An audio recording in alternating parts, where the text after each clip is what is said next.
After many months of protracted fighting and diplomatic efforts described as tireless, an unexpected development has further complicated the already intricate picture of the Russia-Ukraine conflict. According to information released by Moscow in the early hours of December 29, Russian air defense systems countered a large-scale attack using long-range unmanned aerial vehicles, UAVs, allegedly targeting the area housing President Vladimir Putin's state residence in the Novgorod region. The figure of 91 UAVs immediately drew attention, not only due to the scale but also because of the highly sensitive nature of the target, as Russia claims. Moscow stated that all these drones were intercepted and caused no significant damage. However, what stirred international public opinion was not the military outcome but the harsh political reaction. Subsequently, Dmitry Medvedev, deputy chairman of the Russian Security Council, did not hesitate to use scathing language directed straight at Ukrainian President Volodymyr Zelensky. This personally aggressive statement quickly spread, becoming a highlight in the already tense war of words between the two sides. Many observers questioned why such a highly provocative action, as described, occurred at this precise moment just hours earlier. International media had published images of Zelensky in Florida, shaking hands and discussing with U.S. President Donald Trump. There were even optimistic signals suggesting that the path toward peace had largely been completed. In this context, the sudden emergence of information about a large-scale UAV attack caused confusion for many. Quick analyses revisited details that seemed minor but carried significant implications. A few days before Christmas, the Ukrainian president made a highly symbolic statement, publicly expressing a desire that the Russian leader no longer be present. When this statement is placed alongside the timing of the attack Moscow accuses, some opinions suggest it was no longer a random coincidence. According to this argument, the decision to use UAVs may have been premeditated rather than an immediate reaction. Another notable point mentioned is the launch timing of the UAVs. According to technical analysis sources, these drones are believed to have been launched before the official start of talks between Trump and Zelensky at Mar-a-Lago. This has fueled speculation that Kyiv may not have placed high expectations on the MHE's outcome, or had at least prepared an alternative scenario if diplomatic efforts failed to deliver what they desired. In reality, the demands Ukraine has persistently raised in recent times are still considered unacceptable by Moscow. Kyiv's insistence on no withdrawal from Donbass, a desire for NATO military presence, or proposals for a long-term ceasefire accompanied by referendums are all viewed by Russia as exceeding the limits of compromise. In the eyes of many negotiators, these are conditions unlikely to form the basis for a substantive agreement.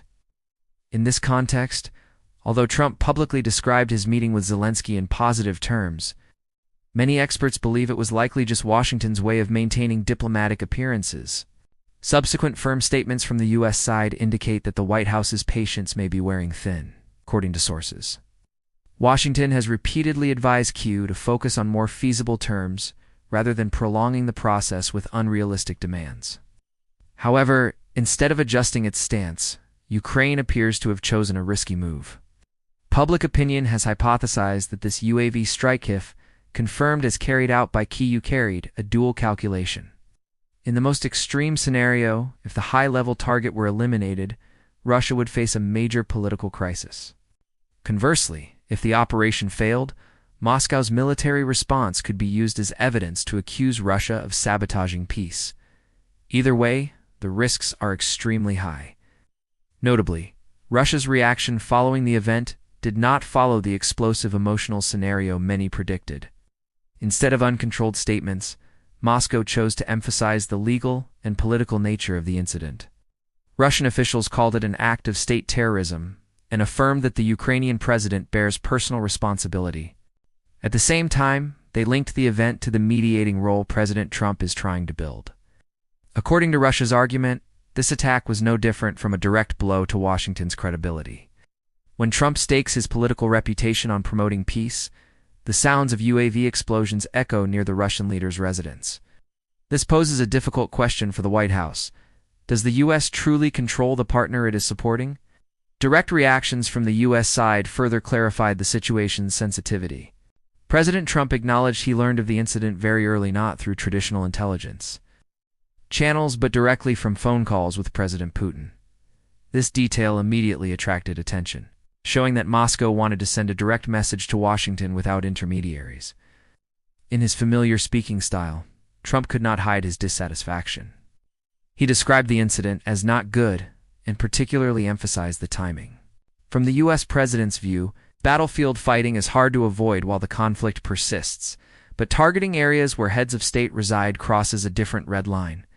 He also reiterated his earlier decision not to transfer long-range missiles to Ukraine, viewing it as an effort to prevent uncontrolled escalation.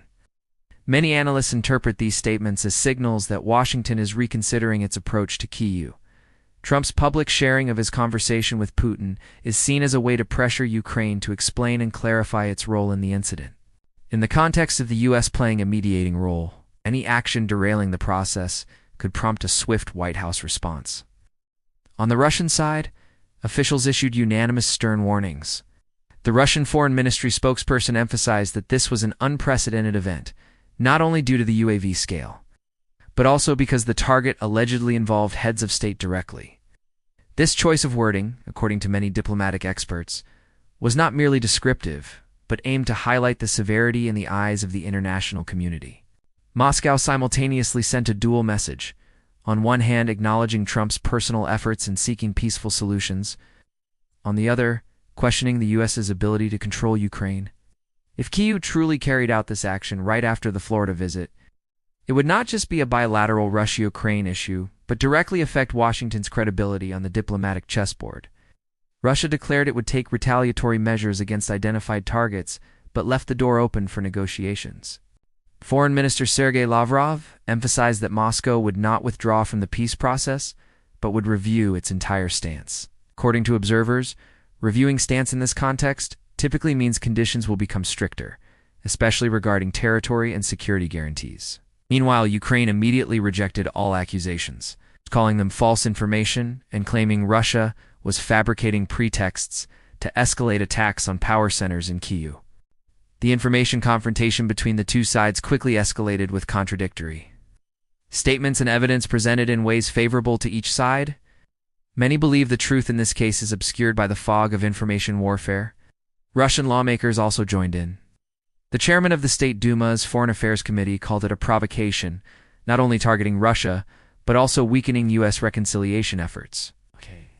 Other opinions argued that with such a large number of UAVs, this could not be a symbolic or warning move, but an attempt at a specific target. These statements continue to reinforce Moscow's tough stance in the eyes of domestic public opinion.